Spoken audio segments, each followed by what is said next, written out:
Hello, hello, this is Rachel. I have hamsters, and today I'm going to be doing a tour of my Niteangel Size L Vista.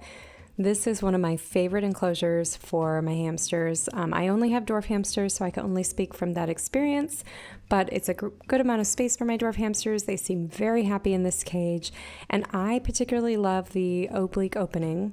So that's that angled opening there. I find that it allows me to interact with my hamsters without having to bend over. It makes cleanup and everything much easier. So if you're debating between the bigger world and the Vista, I personally prefer the Vista much more.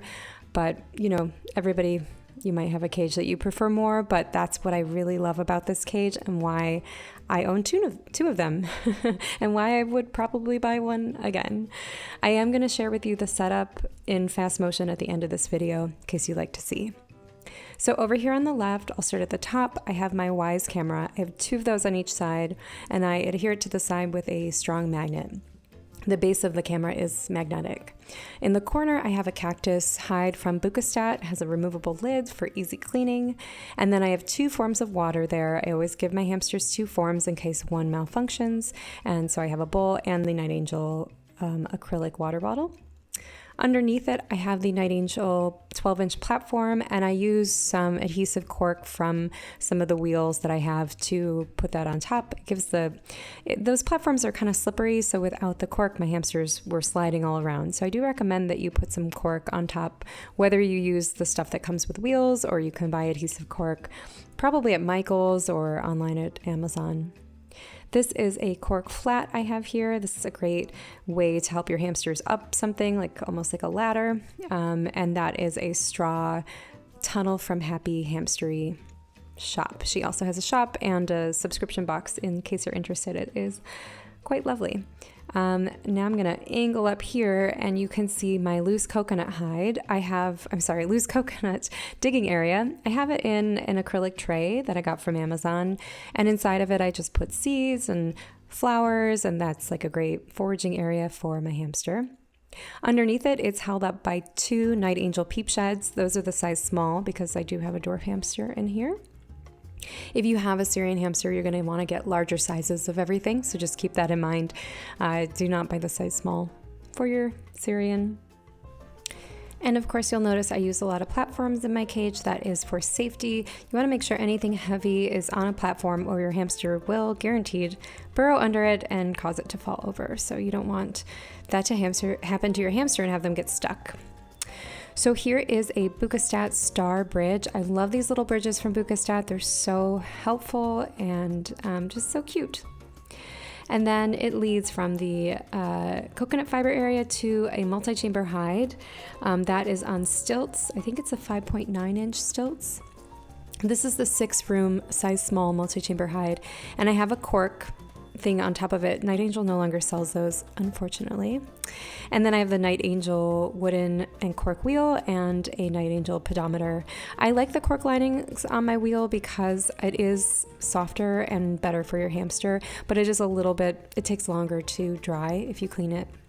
This is the Niteangel birch tunnel. This is a great, just versatile thing to have in your cage. And this is another Bukastat ladder. This one is the little snake, so it has a little eye on the other side. It's really cute. And that is a refrigerator organizer I use as my sand bath for little Dexter. He loves his sand bath and he likes to dig, so I like to give him a lot of depth to dig in. And that's held up on two acrylic risers. I got these acrylic risers from the Container Store. I got them way back when getting platforms was very difficult. Now there's a lot more options out there, but acrylic risers work great, and you can get them from the Container Store. I put a little cork on top so they are a little bit sticky so that the sand bath doesn't slide off.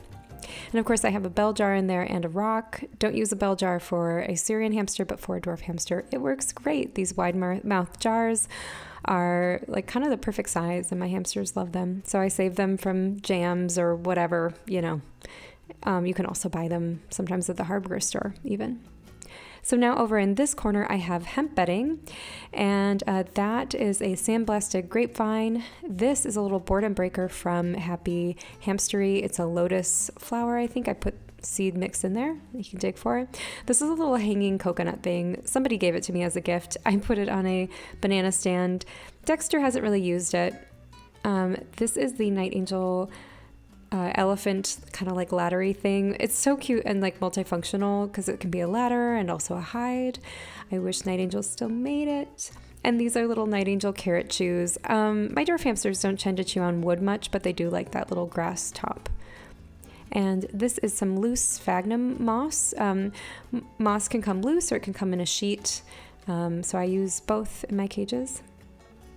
I also give my hamsters whimsies. I always give my hamsters many different textures to chew. Whimsies tend to be their favorite. And like I said, this is hemp bedding. It's from the brand Eaton Hemp. I will put a link down to everything below. It's nice and soft. It looks like wood chips, but it's actually softer and really fun to forage in. So otherwise I use white paper bedding in my hamster cages. I do not use aspen because it actually bothers my allergies. And I also find it kind of sharp. I feel like my hamsters don't really enjoy it. They never seem to dig in it or burrow in it or anything. The paper bedding is really soft, and I like white because it's easy to clean up. You can see where all the dirty parts are very easily.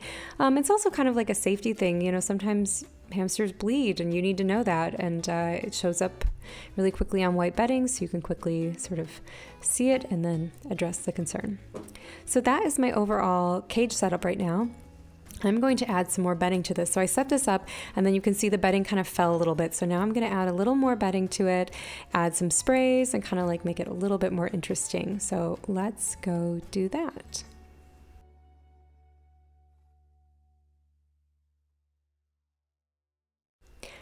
Okay, so I'm going to be using Niteangel's white paper bedding. Niteangel was nice enough to send me a few things to try out, and one of them was this white paper bedding. So I'm going to go ahead and open that and put this in Dexter's cage. I think he's actually in, yep, you can see him. He's moving around. So yeah, I might have to take him out so he doesn't get in the way there. The hamster I have in this cage, if you haven't watched my other videos, his name is Dexter, and he's super friendly, very interactive, and he's such a funny little hamster because he doesn't really burrow that much. I thought maybe if I put him in this enclosure he would start burrowing, but he just kind of sleeps on top of the bedding. I don't know why. He's a silly guy. So now that he's gone, it does make it easier if you just kind of remove your hamster. There is some slight dust particles that come with paper bedding, so it's better for the respiratory system if you're going to add new bedding to this situation that you remove them. I also took this moment to clean up. He had been hanging out quite a bit underneath that peep shed there, so I'm just going to clean that out. And I compost my paper bedding. If you have city compost, this is great. So I use these compostable plastic bags, and then I can just quickly clean up and I don't have to add too much trash. That little handheld vacuum I have is from Oofy, I think. It's so handy for cleaning up hamster cages. It's just like tiny and charges via USB. So you could use it. I think you could like even use it in your car, but I use it with my hamsters, of course. Yeah, and it's really easy to use. And then every once in a while I have to wash the filter in it because it gets kind of gunked up by hamster sand and all the tiny particles that come with hamster stuff.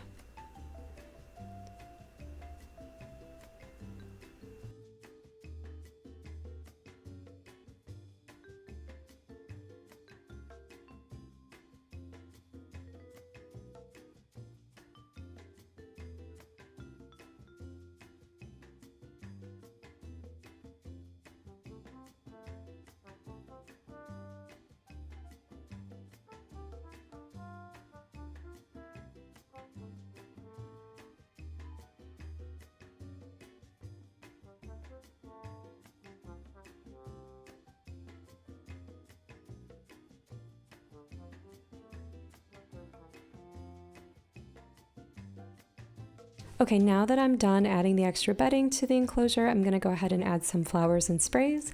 So these flowers are from Niteangel. They also sent these to me to try out. So this is the first time I've tried these kinds of flowers. I usually get dried flowers that I put in a digging area. So this is kind of nice. It just like adds another texture, color, you know, something for my hamsters to interact with, smell, hang out with.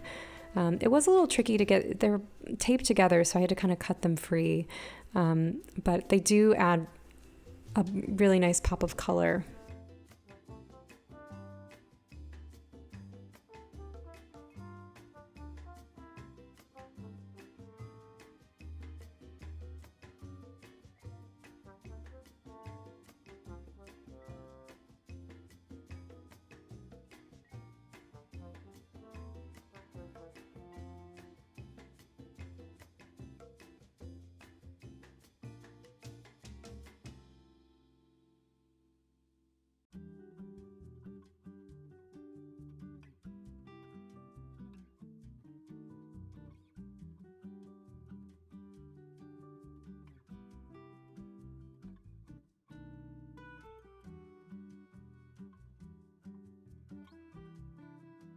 And here comes Dexter. Now is the part where I let him run around and see how everything works. So it's really important that after you do a new setup, you just check it out. Don't just put your hamster in there and like let them be, because you might realize after you set things up that they actually can't reach something, or they can't climb up something, or something isn't as accessible or usable as you thought. So this is particularly important with older hamsters, as they start to lose the ability to climb or have trouble with balance.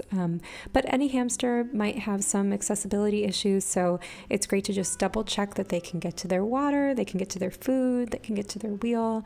All those things are super important. And then you can also help them find things if you want. So sometimes I lead them to where there might be an entrance to a tunnel or a hide. If it's underneath the bedding, they might not find it on their own, or it might take them a while. So yeah, this is kind of the fun part where I get to see them enjoy. It's always very sweet. Dexter in particular loves, well, he does not really stash his food. He just eats it all at once. So I don't generally keep a ton of sprays in his enclosure. I put them in for this video so you could see, but yeah, I usually am a little bit more careful with how much I give him, because he will just eat them all.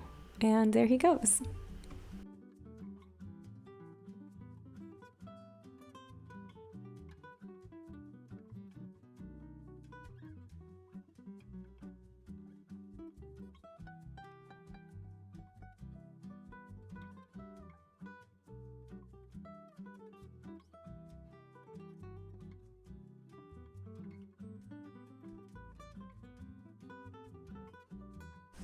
Okay, so we are coming to the end of this cage tour here, and pretty soon I'm going to go back in time about 1.5 years ago when I was putting this cage together for the first time.